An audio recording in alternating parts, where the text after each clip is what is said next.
this development here in Canada. And it's make no mistake about it, this is a threat to legitimately elected democratic governments everywhere. If bullies can say, we don't like the outcome of the election, and put together a few hundred people or whatever the number might be, that's going to be a constant problem. Like the toddlers and how to manage them, it's important to remember that rewarded behavior is repeated behavior. And so far, neither the January 6th insurrectionists in the United States nor the folks in Canada have really felt much of a sting legally as far as what's publicly known so far. And, Brad, the front page of the New York Times on Tuesday, and it's covered again today, says very clearly Ottawa protesters far right around the world. And there's a big front page photo of protesters in the downtown core of our capital. Your read on the story? Well, first of all, replying to former President Trump, people who live in glass houses shouldn't throw stones. So he should be the last one to call any other head of state, or anybody for that matter, a lunatic. Back in World War II, both Americans and Canadians made a pledge to unite and sacrifice in face of a threat from abroad. And we did it. We defeated the Axis.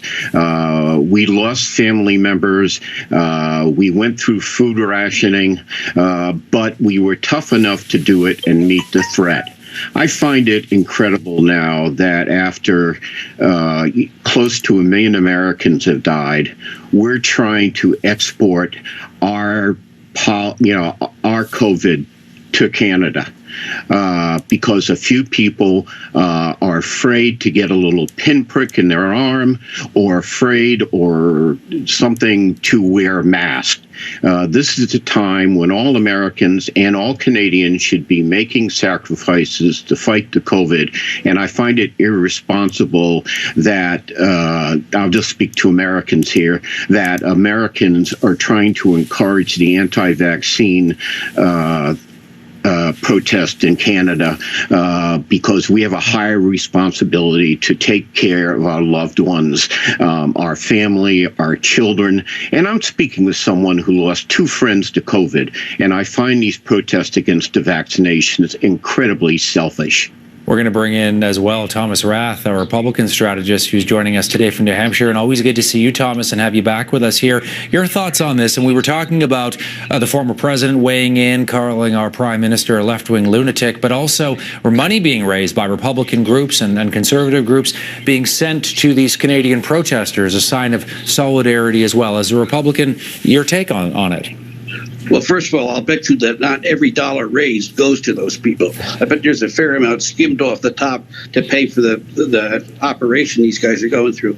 Look, it is it's something that I have never been able to calculate in my mind since this started, how what is a genuine national, international health emergency has been manipulated and used by people to raise funds and to create political havoc, as opposed to getting everybody on the same page and trying to solve it. Now, the scientific community has done a great job, and they've really got things that work here.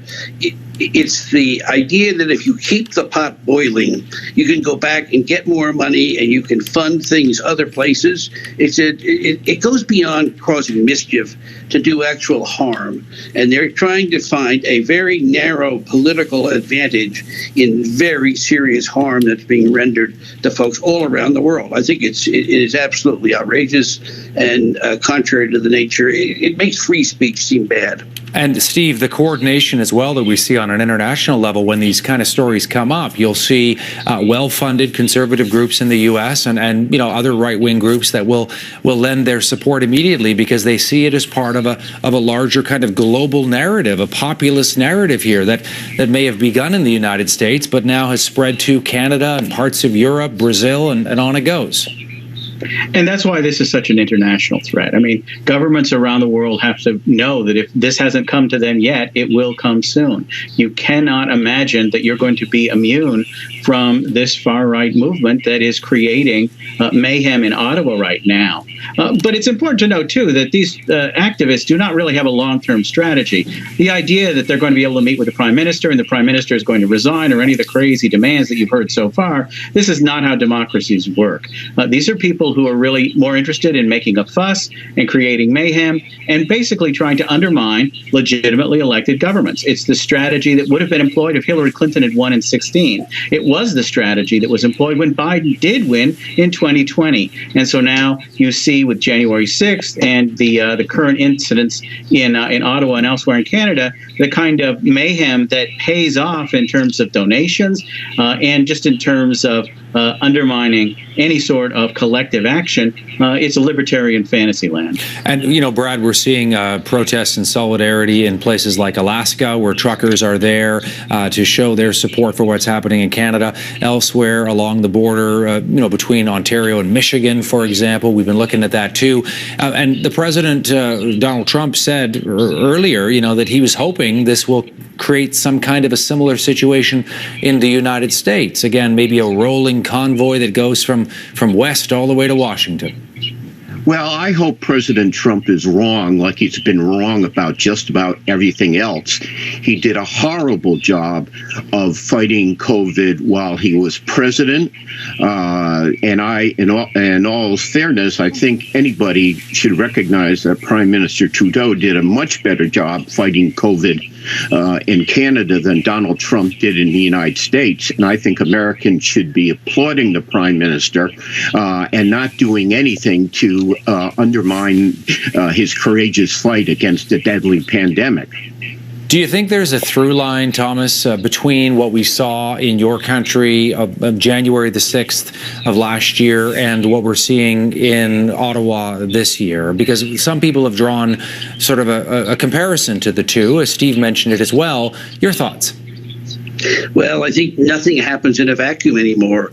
In the way this world is connected, people see things, emulate behaviors in an attempt to gain attention. And what it does do, and I hate to lower it to this level, but if you want to get on television, this is the way you get on. And you can create a movement out of nothing because you were able to drive coverage. I wish at some point we could just say, don't cover it. Don't send cameras there. But that's not the way of the world. And these folks are masters at manipulating media so that they get maximum attention. And the more attention they get, the more they can raise money. And this, at the end of the day, as they said back in the Watergate, follow the money. Follow the money. See where it comes from. And what it's really all about now is not solving health problems, but maintaining a high visibility and a hefty check balance in the cash. And you have a situation, Steve, as well, where, people like the Republican governor of Florida, Ron DeSantis, weighing in support, even the attorney general in Texas weighing in support of these Canadian protesters. Strange sort of mix. Well, it really is a situation where it's sort of all hands on deck in the insurrectionist right.